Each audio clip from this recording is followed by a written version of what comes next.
समझ नहीं आता लोगों की बात सच है या झूठ। क्या नफरत ही प्यार की पहली सीढ़ी? ये कहानी स्कूल में पढ़ने वाले सिया और रोहन की है। सिया अपने नए स्कूल में जाते वक्त थोड़ी नर्वस थी। पता नहीं कैसा माहौल होगा, कैसे लोग होंगे। यही सब सोचते सोचते वो स्कूल पहुंच गई। अपनी क्लास में पहुंचने के बाद सिया को माहौल थोड़ा अजीब लगा। उसके पिछले स्कूल में तो सब मिलजुल कर रहते थे। वहाँ का माहौल तो ऐसा था कि नए बच्चों को भी अपनापन लगता, पर नए स्कूल में तो सब अजीब लगे सिया को। थोड़ी देर बाद कुछ लड़कियों से सिया की बात हुई, पर सिया की दोस्ती नहीं हुई किसी से। थोड़ी देर बाद क्लास का मॉनिटर रोहन बेहद बदमिजाज और एक नंबर का फ्लर्ट था। सिया को रोहन बिल्कुल पसंद नहीं आया। बस वो सोच रही थी कि कब ये दिन बीते और वो यहाँ से जाए। जैसे तैसे दिन बीता और छुट्टी हुई। सिया ने राहत की सांस ली और एक सुकून के साथ वो बाहर निकली। वैन स्टॉप तक पहुँचने उसे वैन अलॉट होनी थी। ट्रांसपोर्ट इंचार्ज ने सिया को उनकी वैन का नंबर बता दिया। सिया अपनी वैन के पास पहुंची, पर वहां पहुंच के उसके होश फाख्ता हो गए। रेहान भी इसी वैन से जाता था।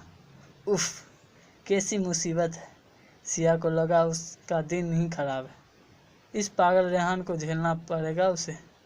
सिया को दूसरा झटका तब लगा जब उसे पता चला कि ये रेहान उसके घर के सामने रहता था। सिया की समझ नहीं आ रहा था कि उसके साथ ही ऐसा क्यों हो रहा। खैर, उसे लग रहा था कि रेहान से ना बोलने में ही भलाई, क्योंकि उसका और रेहान का नेचर बिल्कुल अलग है। रेहान बहुत बोलता और बिना सोचे समझे कि सामने वाले को कैसा लगेगा वो कुछ भी बोल देता था। वहीं सिया उससे बिल्कुल अलग थी। वो ज़्यादा नहीं बोलती थी और ये सोचकर कि कहीं उसकी कोई बात किसी को हर्ट ना करे, वो किसी को कुछ नहीं कहती थी।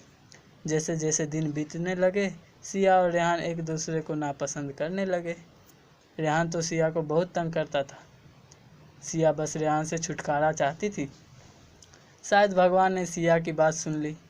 सिया का दूसरा घर अब पूरी तरह से तैयार हो गया था और वो अब नए घर में शिफ्ट होने जा रही थी। सिया खुश थी क्योंकि अब रेहान और वो अलग वैन में जाएंगे। क्लास में तो ज़्यादा बात हो नहीं पाती थी और अब तो वैन भी अलग हो गई। सिया की खुशी का ठिकाना नहीं रहा। कुछ समय बाद सिया और रेहान व्हाट्सएप ग्रुप के मेंबर बने। 6 लोगों का ग्रुप था ये, जिसमें 3 लड़के और 3 लड़कियां थी। एक दिन क्लास में किसी बात पर रेहान को सिया के प्रति कोई गलतफहमी हो गई। क्लास में तो रेहान ने कुछ नहीं कहा, पर घर पहुंचकर उसने सिया को मैसेज किया, तुम खुद को क्या समझती हो?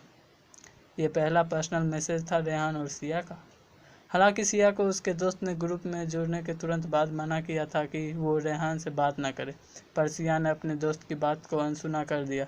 शायद ये सिया की सबसे बड़ी गलती थी और रेहान और सिया ने नज़दीकियाँ बढ़ने लगी। सिया ने रेहान की अच्छाइयाँ देखी और अपने दोस्त की हिदायतें अनसुनी कर रेहान को अपने दिल की बात बताई कि वो रेहान से प्यार करने लगी। रेहान ने एक दिन बाद सिया को हाँ बोल दिया। वो दोनों अब रिलेशनशिप में थे। सिया ने अपने दोस्त को इस बारे में कुछ नहीं बताया था, क्योंकि वो जानती थी कि उसके दोस्त इस बात को कभी नहीं मानेंगे। और वो सभी थी क्योंकि उसके सबसे अजीज दोस्त ने हमेशा ही उसे कहा कि वो गलत है और एक ना एक दिन वो अपने फैसले पर पछताएगी। पर रेहान को बदलता देख वो अपने दोस्त से रेहान के लिए लड़ जाती थी। धीरे धीरे समय बीतता गया। स्कूल अब पूरा हो गया था। 12 के रिजल्ट के बाद सब अपनी दुनिया में आगे बढ़ गए, पर दोस्ती अभी चल रही थी मेरे दोस्त। सिया और रेहान दूर रहकर भी अपने प्यार को निभा रहे थे। सिया के लिए तो रेहान से ही दिन शुरू होता था और उसी पर ही दिन खत्म होता था। इसका ये मतलब नहीं कि दोनों फ़ोन पर घंटों बात करते थे। बात तो उनकी 2-3 दिन में एक बार होती थी, क्योंकि सिया नहीं चाहती कि रेहान को उसकी वजह से कोई परेशानी हो। पर रेहान भी बहुत प्यारा था वो जब भी सिया से बात करता तो समय सिर्फ सिया का होता था। सिया को रेहान पर पूरा भरोसा था कि रेहान उसे कभी धोखा नहीं देगा। फिर भी वो रेहान से कहा करती कि अगर रेहान को कोई और पसंद आ जाए या फिर कहीं रेहान को लगे कि ये रिलेशनशिप अब नहीं निभा पा रही तो सबसे पहले वो सिया को बताएगा। इस बात पर रेहान हमेशा चीजी सा जवाब देता। सिया के दोस्त के रिलेशनशिप टूट रहे थे। सिया को डर तो लगता ही कहीं उसके साथ भी ऐसा कुछ ना हो जाए, पर तुरंत वो खुद को समझाती कि रेहान ऐसा कुछ भी नहीं होने देगा। खुद से ज़्यादा रेहान पर भरोसा था सिया को। 1 साल बीत गया। दोनों का प्यार में पर कम होने के बजाय इनका प्यार बढ़ता जा रहा था। सिया बहुत खुश थी, पर एक बार फिर उसकी खुशियाँ छीनने जा रही थी। रेहान अब सिया से सही से बात नहीं कर रहा था। वो अब दोस्ती निभा रहा था सिया के साथ।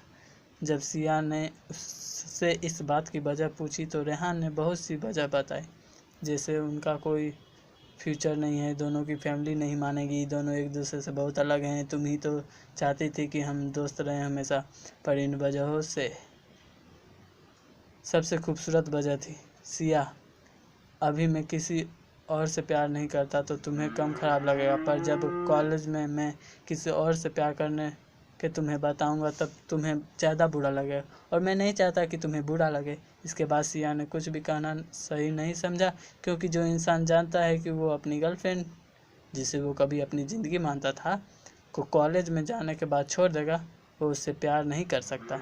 सिया एक बार फिर टूट गई थी, पर फिर भी आज सिया रेहान से उतना ही प्यार करती है। आज रेहान और सिया दोस्त हैं। सिया की सुबह आज भी रेहान की तस्वीर से होती है और रातें रेहान की यादों में कटती है। हर पल रेहान उसके संग होता है, पर सिया अब रेहान से कभी मिलना नहीं चाहती। अब उसे रेहान की ज़रूरत नहीं, सिया के लिए रेहान की यादें ही बहुत है। फिर भी रेहान के एक मैसेज से सिया बीती सारी बातें भूल जाती है। उसके लिए आज भी सब कुछ पहले जैसा है, बस उसने खुद को समझा रखा है कि रेहान के पास सिया के लिए वक्त नहीं है। रोज़ सिया दुआ मांगती है किसी का प्यार कमज़ोर ना पड़े, क्योंकि एक की कमज़ोरी की वजह से दूसरा इंसान दुखी होता है। धन्यवाद। इसको लिखा है आस्था श्रीवास्तव ने। आप इन्हें फेसबुक पे फॉलो कर सकते हैं। धन्यवाद।